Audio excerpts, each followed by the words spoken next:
l'archive, alors c'est deux choses. Euh, c'est à la fois la donnée sur laquelle l'écrivain s'appuie. Je pense évidemment à Philippe Génada, il explique bien au début de la SERP, il va à Périgueux aux archives, en fait, il va consulter les archives et ça sert vraiment de caution. Ça sert de caution scientifique, mais aussi ça dit aussi un type de démarche. Je pense aussi à Yablonka, qui fait aussi des recherches, qui est historien. Donc lui, la notion même de l'archive dit quelque chose. Et aussi, ce qui est intéressant, c'est que l'archive résonne actuellement, c'est-à-dire qu'on trouve des archives sur Internet. Et donc, c'est aussi une de nos modalités d'accès au savoir et au passé. L'archive, c'est une notion qui est actuellement très, très active. Et donc, ça donne à la fois un sérieux, une crédibilité. Ça montre bien que ce qu'on veut retracer, ce que veulent retracer les écrivains, c'est quelque chose qui a existé et c'est d'être une forme de fidélité. On peut penser aussi à Geoffrey, enfin, mais ça relève, ou même Carrère, d'une certaine manière. Lui, ce n'est pas des archives, mais il va enquêter aussi.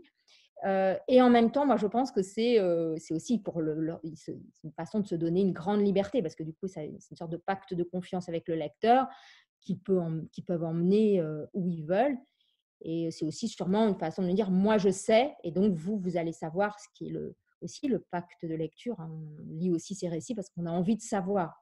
Est-ce qu'on sait ou pas, ça c'est sûrement encore à interroger, mais au départ, c'est pour ça. Et donc l'archive est l'espace du savoir, j'ai envie de dire, emblématique et symbolique par excellence. Déjà, le point de départ de ce roman, ça a vraiment été la rencontre avec ces images que j'ai rencontrées un peu par hasard dans une exposition à Copenhague. Et vraiment avec leur matière, donc comme je le disais un petit peu tout à l'heure, c'est des images qui ont séjourné, dont les négatifs ont séjourné dans la glace, donc qui sont extrêmement abîmés. Pour certaines, on ne voit d'ailleurs plus aucune forme humaine. Les, les, les dégradations de l'image ont vraiment fait disparaître ces explorateurs. Sur d'autres, on peut vraiment retracer leurs activités, les moments de leur vie. Donc la première archive, ça a été ces images euh, qui ont été nourries, bien sûr, par la suite par d'autres documents de toutes sortes. Il se trouve qu'on a eu la chance aussi de retrouver le journal d'André, donc le chef de cette expédition, et aussi le journal de Niels Strindberg, le photographe. Donc on a aussi une énorme matière documentaire, parce qu'ils ont vraiment tout noté. Ça va des repas, des menus, à l'inventaire des objets qu'ils emmènent avec eux, les ours qu'ils vont chasser sur la glace. Donc on a vraiment toutes leurs activités. Je dis activités parce qu'ils ne rentrent jamais justement dans ce qui échappe aux faits, dans les émotions, dans les peurs, dans l'angoisse qui devait les étreindre. Et donc c'est des archives qui à la fois sont exhaustives en un sens, puisqu'elles disent beaucoup de choses, et les photos et les textes, et en même temps qui sont extrêmement trouées, extrêmement lacunaires. Et moi, c'est en ça que ces archives-là m'ont vraiment nourrie et que je les ai trouvées extrêmement fertiles pour l'écriture, c'est qu'en même temps, on peut vraiment se glisser dans les manques, dans les vides, et non pas les combler, mais essayer de leur donner une forme, essayer de se demander ce qui a pu animer leur journée finalement. Trois hommes seuls sur la glace dans une lumière permanente, ça laisse une énorme place à tout ce qui n'est pas dit finalement. Écrire avec des faits réels, je dis vraiment avec, c'est-à-dire à côté, se tenir à côté et essayer d'en comprendre quelque chose, d'en saisir quelque chose, ça implique qu'on a une position d'écrivain qui n'est pas une position de démiurge. On ne va pas pouvoir tout décider, dire voilà, mon personnage va aller là, il va faire ci, il va avoir tel caractère. On n'est pas du tout dans cette position d'inventeur tout puissant. On doit faire avec les faits qui parfois nous déçoivent, qui parfois nous ennuient, qui parfois nous semblent presque trop. Dans l'histoire de mes trois explorateurs, il y a une histoire d'amour qui est extrêmement romantique, que j'aurais jamais inventée de moi-même, mais bon voilà, elle existe, il faut en faire quelque chose. Et se demander à chaque fois, de là où on parle, de là où on écrit, avec ce qu'on est, ce qu'on peut arriver à faire avec les faits, avec les traces. Et à la fois, ça limite et en même temps, ça donne une liberté énorme. Et surtout, ça nous sort de nous-mêmes aussi. Au Mexique, à cette époque-là, le système judiciaire était mené complètement par écrit. Donc, les dossiers, c'est vraiment énorme. Je crois qu'il y a maintenant environ 10 000 pages de dossiers que j'ai lus. J'ai une formation d'avocat. J'ai étudié droit à l'université et ça m'a aidé énormément avec les dossiers.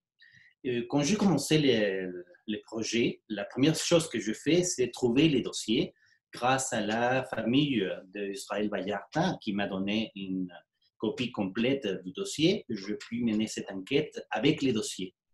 Mais la chose que j'ai trouvé que c'est tout à fait très intéressant et par rapport à ceux qui ont fait, je ne sais pas, Truman Capote et Norman Mailer ou même Emmanuel Carrère, c'est que dans des pays où la justice marche bien ou assez bien, l'écrivain trouve la vérité dans les dossiers. On sait exactement que le criminel à 5 fois était vraiment le criminel parce que le dossier mène une enquête très professionnelle et on sait bien ça.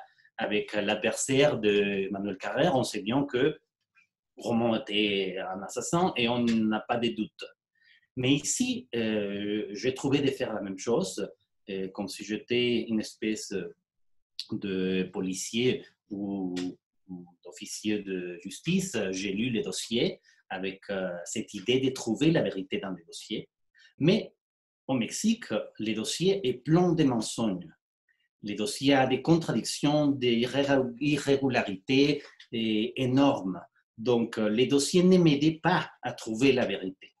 Donc, j'ai changé le point de vue du livre. Au moment du déclenchement de l'enquête, j'imaginais que j'allais trouver la vérité dans les dossiers parce que je savais que presque personne avait lu les dossiers. Ni les avocats, ni les journalistes, et ni les juges lu le dossier parce que c'est un dossier énorme. Mais à la fin, je trouvais que c'était impossible de trouver la vérité, même dans les dossiers, à cause des irrégularités de la police et aussi du système de justice en général. À partir de ce moment-là, le roman s'est transformé. Et ce n'est pas un roman qui trouve la vérité, mais c'est un roman qui essaie de montrer comment la vérité a été cachée par les autorités. J'aurais tendance à dire que ma relation avec les archives en écrivant ce livre, c'était une histoire d'amour. J'ai eu des moments très exhilarants, exactement ce que vous avez décrit.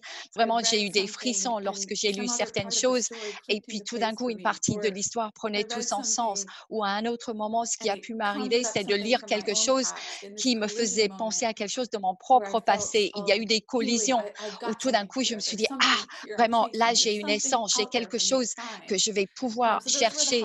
Donc ça, c'était les points culminants, entre guillemets. Il y a eu également énormément de moments où c'était vraiment la descente vers la vallée du désespoir. Pendant très, très longtemps, pendant que j'ai fait les travaux de recherche pour ce livre, j'ai eu accès à énormément d'archives. Et puis, je savais malgré tout qu'il y avait des cartons qui manquaient, qui avaient disparu. Des cartons, oui, qui avaient tout simplement disparu de la salle où les archives étaient stockées. Et j'ai passé des années et des années à les poursuivre, à les chercher. Et quelques mois avant que la version finale du livre ne sorte, j'ai reçu un coup de fil du bureau des archives. Je me souviens de cet appel comme si c'était hier. Et une personne m'a dit, on a trouvé les cartons, ces cartons que vous cherchez. Et à ce moment-là, j'ai pris l'avion, j'ai annulé tout ce que j'avais prévu, j'ai pris l'avion pour me rendre en Louisiane et je me suis rendue dans la ville où il y avait les archives. Je suis arrivée dans la ville et il y avait ces 8 cartons que j'attendais depuis des années qui étaient là, qui m'attendaient. Il y avait des milliers de pages de documents et je me suis rendu compte que je savais tout ce à quoi ils faisaient référence. Ainsi, j'étais arrivée à la fin de l'histoire. Et donc, au lieu de trouver des morceaux manquants du puzzle, j'avais trouvé les contours par rapport aux absences liées aux archives. Et ce qui a vraiment influencé l'approche pour moi dans ce livre, l'empreinte, c'était que je voulais raconter une histoire qui capturait cet amour de l'archive, la texture. Qu'est-ce que c'est que de lire sur le passé, de toucher les documents et de voir les liens avec le présent, l'ivresse de cette découverte, mais je voulais aussi raconter une histoire honnête, tout ce qui était visible et tout ce qu'on n'aurait jamais su. J'ai écrit ce livre basé sur 30 000 pages de documents suite au tribunal, suite au procès. Et pourtant, personne ne va jamais savoir si Ricky Langley a réellement tué le garçon. Un fait essentiel par rapport à ce crime. Et les absences, pour moi, ont résonné et résonnent encore pour moi avec l'histoire de ma propre vie. Il y a des choses que je ne saurais jamais. Les absences dans les archives ont vraiment résonné très, très fortement chez moi, de la même manière que j'ai eu cette excitation que de découvrir tant de choses.